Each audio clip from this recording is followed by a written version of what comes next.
Hello students, date 28 नवंबर 2024 में current affairs से जितने भी क्वेश्चंस बन सकते हैं हम उन क्वेश्चंस की प्रैक्टिस करेंगे।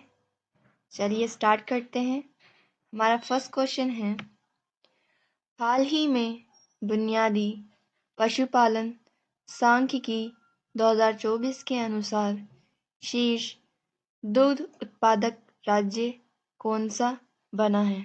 तो उत्तर प्रदेश जो है भारत की आपूर्ति का 16.21% पूर्ति करने के साथ भारत का सबसे ज़्यादा दूध उत्पादन करने वाला राज्य बना है।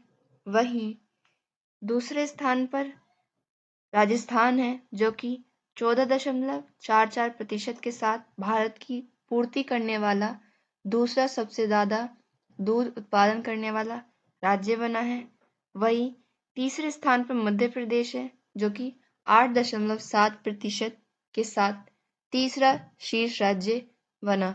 वहीं पशुपालन सांख्यिकी रिपोर्ट जो होती है हमारी पशुपालन और डेयरी मंत्रालय जारी करता है और इस साल की रिपोर्ट जो है श्री राजीव रंजन जी ने जारी की है। इन्होंने इस बात की घोषणा की है। वहीं पशुपालन सांख्यिकी में जो है एक वर्ष के आंकड़ों को गिना जाता है और इस बार की जो सांख्यिकी आई थी इसमें जो है एक वर्ष का गैप है जो कि 1 मार्च 2023 से शुरू होकर 29 फरवरी 2024 तक के आंकड़ों को दर्शाती है।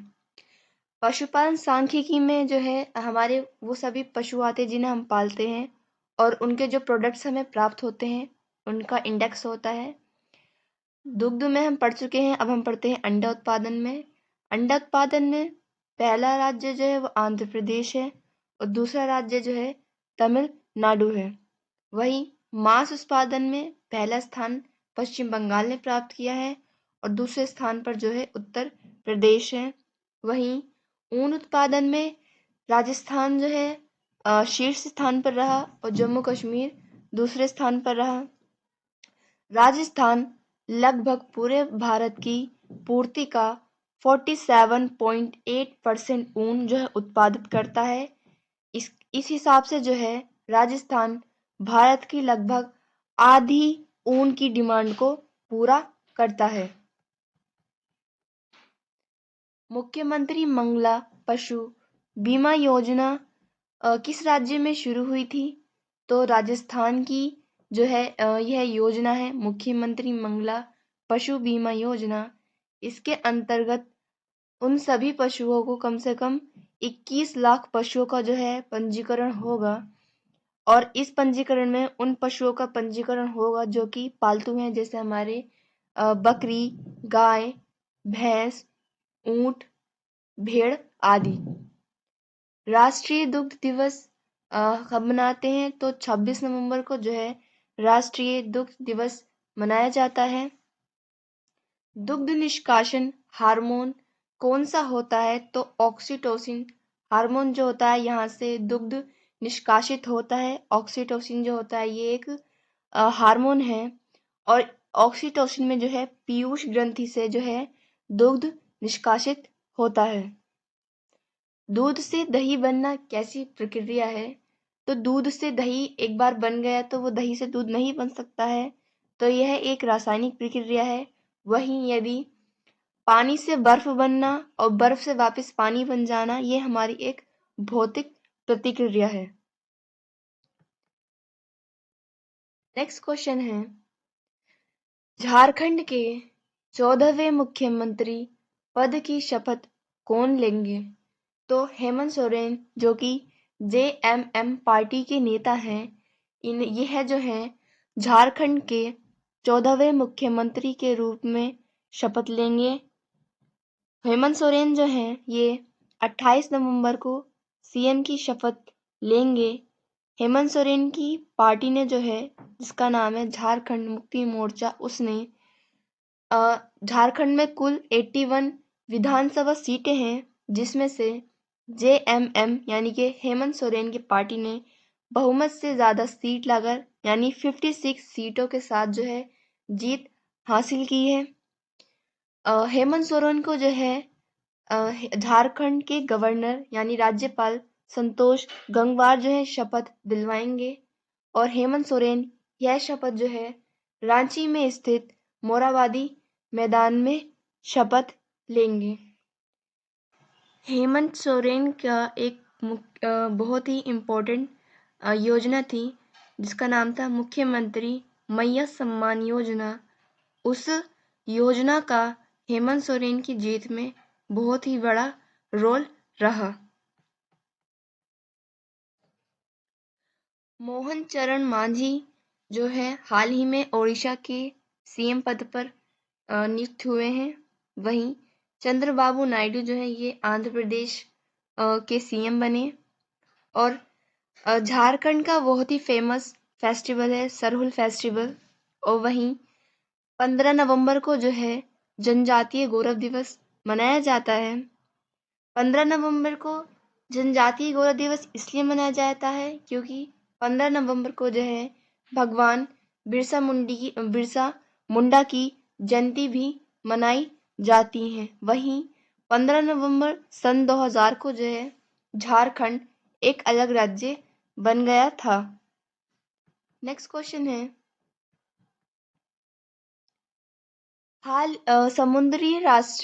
राष्ट्रीय समुद्री खोज और बचाव अभ्यास और कार्यशाला सैरेक्स 24 का 11वां संस्करण कहाँ प्रारंभ होगा?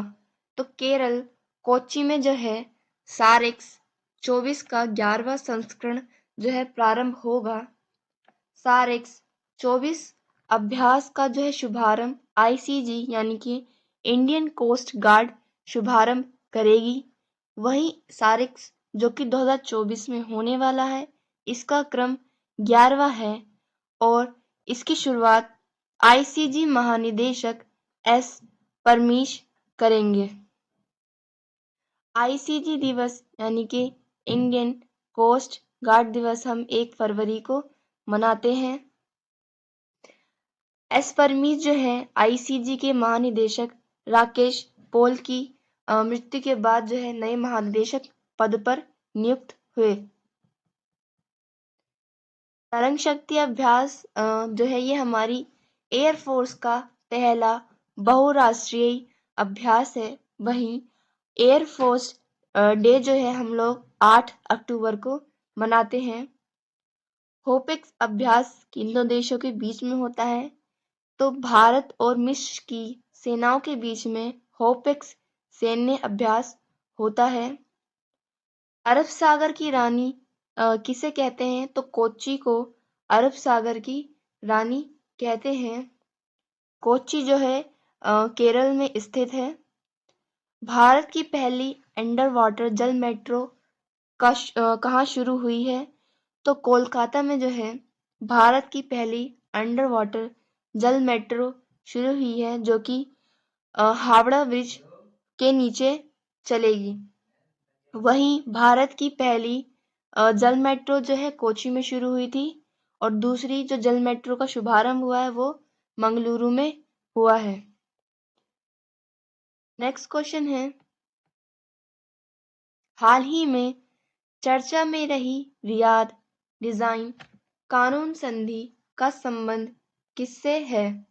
तो बौद्धिक संपदा को संरक्षित करने के लिए जो है ये अभी हाल ही में रियाद डिजाइन कानून संधि का जो है वो हुआ है संस्करण हुआ है। और इसी संस्करण में जो है ये इसका जो उद्देश्य है वो यह है कि वैश्विक बौद्धिक संपदा को जो है बचाया जा सके।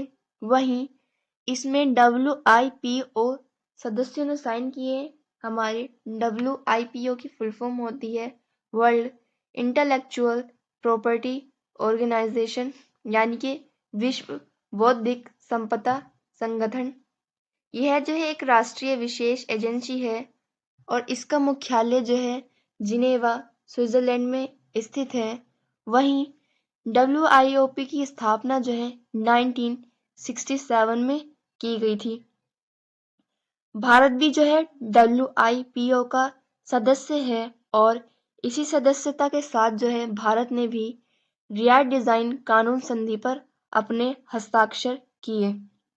यह जो संधि है इसमें बौद्धिक संपदा जैसे कि पैटेंट, ट्रेडमार्क, कॉपीराइट और जीआई टैग आदि जैसी बौद्धिक संपदा का संरक्षण किया जा सके।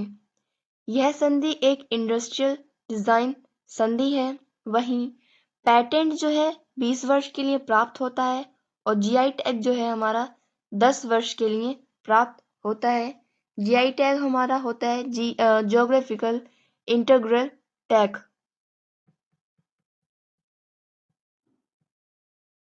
कजान घोषणा पत्र का संबंध किस संगठन से है? तो ब्रिक्स, जो कि इस ब्रिक्स 2024 का जो संस्करण रूस में हुआ है, रूस के शहर कजान में हुआ है और इसी कजान शहर में जो है कजान घोषणा पत्र जो है आया था और यह कजान घोषणा पत्र जो है ब्रिक्स संगठन की बैठक में आया था। भौगोलिक सांकेतिक अधिनियम किस वर्ष का है? तो जीआई टैग जो है इसको निर्मित करने के लिए 1999 में जो है एक उद्देश्य रखा गया था, परंतु जीआई टैग की शुरुआत जो है सन 2003 से शुरू हुई। वहीं भारत का पहला जीआई टैग सन 2004 में दार्जिलिंग चाय को प्राप्त हुआ। यूनेस्को विश्व धरोहर समिति की 45वीं बैठक कहाँ हुई थी? तो यूनेस्को विश्व धरोहर की 45वीं बैठक जो है ये सन 2023 में रियाद में हुई थी। वहीं यूनेस्को विश्व धरोहर की 46वीं बैठक जो है ये नई दिल्ली में हुई। नेक्स्ट क्वेश्चन है, हाल ही में ब्रह्मोस एरोस्पेस का प्रमुख किसे नियुक्त किया गया है? तो डॉक्टर जयतीर्थ राघवेंद्र जोशी को जो है ब्रह्मोस एरोस्पेस का प्रमुख नियुक्त किया गया है। ब्रह्मोस सुपरसोनिक क्रूज मिसाइल का जो निर्माण होता है वो ब्रह्मोस एरोस्पेस ही करती है।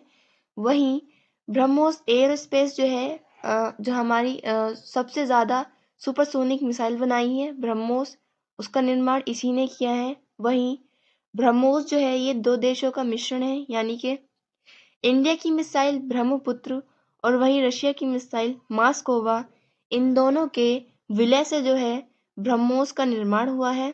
वहीं ब्रह्मोस जो है हमारे देश की सुपरसोनिक मिसाइल है। सुपरसोनिक किसी भी मिसाइल को तब कह सकते हैं जब किसी मिसाइल की स्पीड 5 मैक से अधिक होती है। मैक जो होती है हमारी एक ध्वनि की गति होती है, यानी कि हमें बोलने के बाद किस व्यक्ति को सुनने में बहुत कम टाइम लगता है, तो वो जो गति होती है वो मैक होती है। वहीं जो जिस मिसाइल की स्पीड 1 मैक से 5 मैक के बीच में होती है वो सोनिक मिसाइल कही जाती है। वहीं जिस मिसाइल की स्पीड 1 मैक से कम होती है वो हमारी सबसोनिक मिसाइल कहलाती है।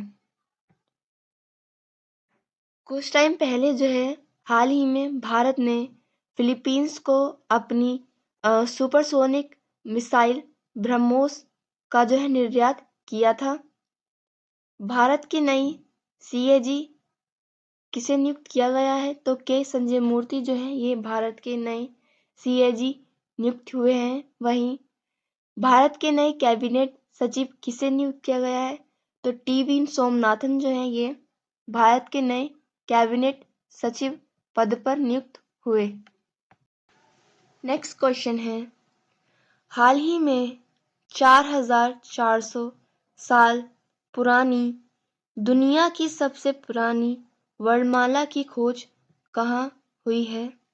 तो हाल ही में जो है सीरिया में एक कब्र की खोज की गई और उसे खोदा गया, जिसमें सोने चांदी के आभूषण, मिट्टी के बर्तन, कंकाल और मिट्टी के ऊपर वर्णमाला जो है मिली है। और मिट्टी के ऊपर जो वर्णमाला मिली है इसको जो है अब तक की सबसे पुरानी वर्णमाला बताया गया है। और यह अंदाजा लगाया गया है कि यह वर्णमाला 4400 साल पुरानी वर्णमाला है, जिसके साथ यह दुनिया की सबसे पुरानी वर्णमाला बन चुकी है।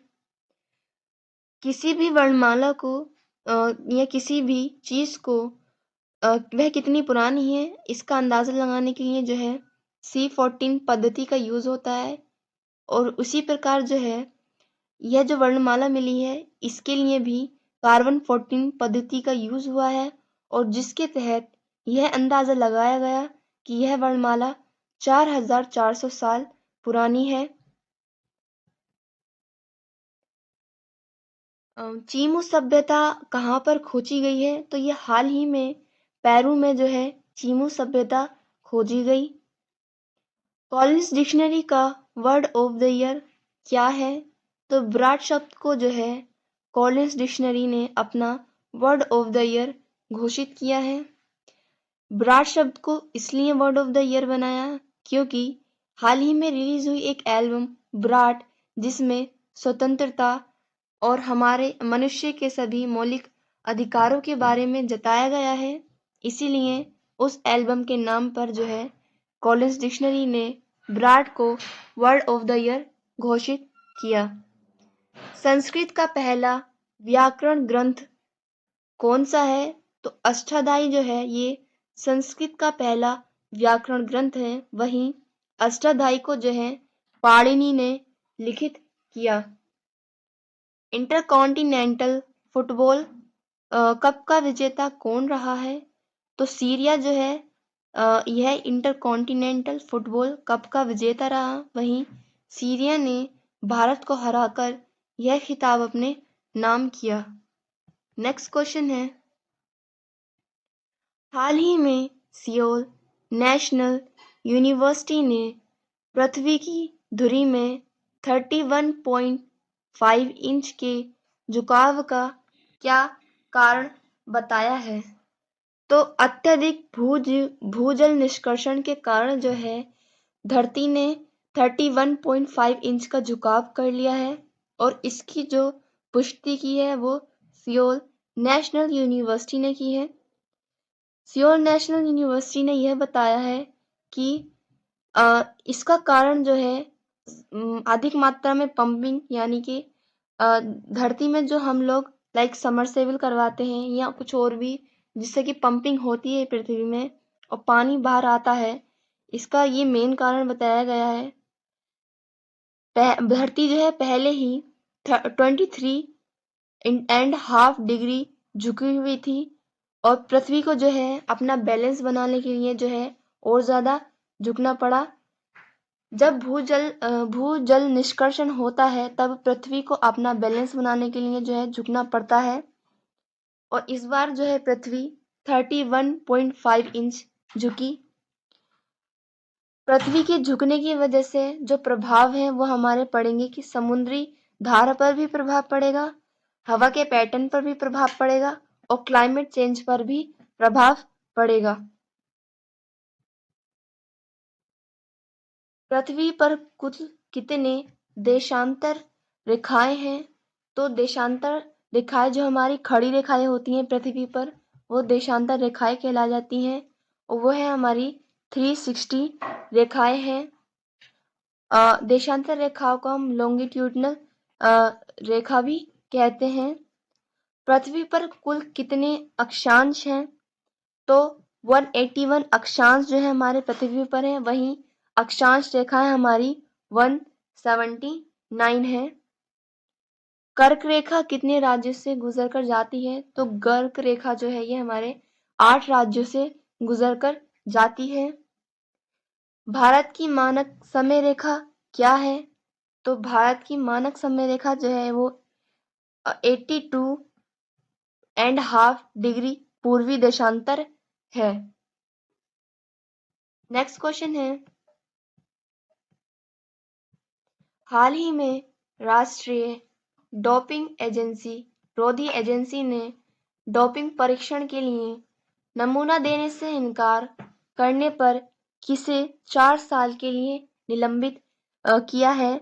तो बजरंग पुनिया को जो है नाडा ने जो है निलंबित कर दिया है, यह कहते हुए कि बजरंग पुनिया को बार बार याद दिलाते हुए, उनको बार बार कहते हुए भी कि आप अपना सैंपल देकर जाओ, उन्होंने अपना सैंपल नहीं दिया, जिस कारण जो है नाडा ने बजरंग पुनिया को निलंबित कर दिया है।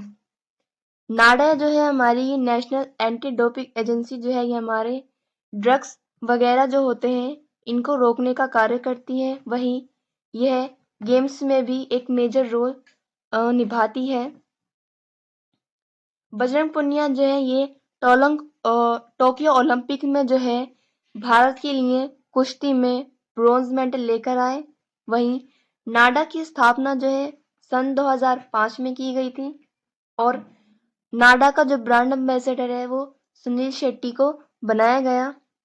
राष्ट्रीय स्तर पर जो है डोपिंग रोधी एजेंसी हमारी नाडा है, वहीं अंतरराष्ट्रीय स्तर पर हमारी डोपिंग एजेंसी वाडा है, जो कि वर्ल्ड एंटी डोपिंग एजेंसी है।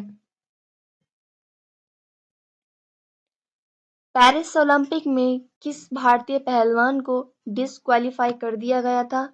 तो विनेश फोगाट को जो है पेरिस ओलंपिक में डिस्क्वालीफाई कर दिया गया था। विनेश फोगाट जो है ये 50 किलोग्राम कैटेगरी में खेलने वाली थी, परंतु इनका 100 ग्राम वेट जो है फालतू हो गया, जिसकी वजह से इन्हें डिस्क्वालीफाई कर दिया गया है। और हाल ही में जो है ये हरियाणा इलेक्शंस में विनेश फोगाट जो है ये एमएलए बन चुकी हैं। अमन सहरावत ने ओलंपिक में किस वर्ग में कांस्य पदक जीता है? तो अमन सहरावत ने जो है 57 किलोग्राम में जो है और कांस्य पदक जीता। हैशटैग प्ले ट्रू अभियान किसने लॉन्च किया है? तो नाडा ने जो है हैशटैग प्ले ट्रू अभियान लॉन्च किया है। इस अभियान को लॉन्च करने का उद्देश्य यह है कि जितने भी एथलीट्स हैं वह सही रूप से व सच्चे रूप से खेलें और जीतें। वाडा का मुख्यालय कहाँ पर है? तो वाडा का मुख्यालय जो है ये मॉन्ट्रियल कनाडा में स्थित है। वहीं वाडा की स्थापना जो है 1999 में हुई थी। नेक्स्ट क्वेश्चन है, हाल ही में चर्चा में रही हिग्स बोसोन से परे पुस्तक का संबंध किससे है? तो डॉक्टर आशुतोष कोटवाल ने जो है यह पुस्तक लिखी है हिग्स बोसोन से परे। यह पुस्तक जो है ये गॉड गॉड पार्टिकल या हिग्स बोसोन पार्टिकल पर आधारित है। हिग्स बोसोन को जो यह कहा जाता है, हिग्स बोसोन को गॉड पार्टिकल इसलिए कहा जाता है क्योंकि यह माना जाता है कि पूरे ब्रह्मांड का निर्माण जो है वह हिग्स पार्टिकल से ही हुआ है और हिग्स पार्टिकल के खोजकर्ता जो है वो पीटर हिग्स हैं, जिससे कि पीटर हिग्स के नाम पर ही इस पार्टिकल का नाम हिग्स बोसोन रखा गया। आई हैव द स्ट्रीट किसकी ऑटोबायोग्राफी है? तो आर अश्विन ने जो है अपनी ऑटोबायोग्राफी लिखी जिसका नाम है I have the street. Call of the गिर किसकी पुस्तक है? तो परिमल नाथ वानी जो है इन्होंने पुस्तक लिखी जिसका नाम है कॉल ऑफ द गिर। अलाइव इज नॉट इनफ के लेखक जो है नटवर सिंह है। वहीं द आइडिया ऑफ डेमोक्रेसी के लेखक सैम पित्रोदा है। द आइडिया ऑफ डेमोक्रेसी ये हाल ही में लॉन्च हुई पुस्तक है और सोर्स कोड जो है वह बिल गेट्स की ऑटोबायोग्राफी है जो कि सन 2025 में लॉन्च होगी। नेक्स्ट क्वेश्चन है, हाल ही में केंद्रीय मंत्री ने अंतरराष्ट्रीय पर्यटन मार्ट के 12वें संस्करण का उद्घाटन कहाँ किया है? तो पर्यटन मंत्री गजेंद्र सिंह शेखावत जो है इन्होंने काजीरंगा टाइगर रिजर्व में अंतरराष्ट्रीय पर्यटन मार्ग का उद्घाटन किया है। वहीं इस उद्घाटन का जो क्रम है वो 12वां क्रम है और काजीरंगा टाइगर रिजर्व जो है ये असम में स्थित है और असम जो है इसकी मेजबानी कर रहा है। गुरु घासीदास तिमोर पिंगला टाइगर रिजर्व जो है ये छत्तीसगढ़ में स्थित है। वहीं रानीपुर टाइगर रिजर्व जो है ये उत्तर प्रदेश में स्थित है। रामगढ़ विषधारी टाइगर रिजर्व जो है यह राजस्थान में स्थित है। स्टूडेंट्स, ये क्लास हम यहीं ख़त्म करते हैं। नेक्स्ट क्लास में हम करंट अफेयर से बनने वाले और क्वेश्चंस की प्रैक्टिस करेंगे। Thank you and thanks for watching.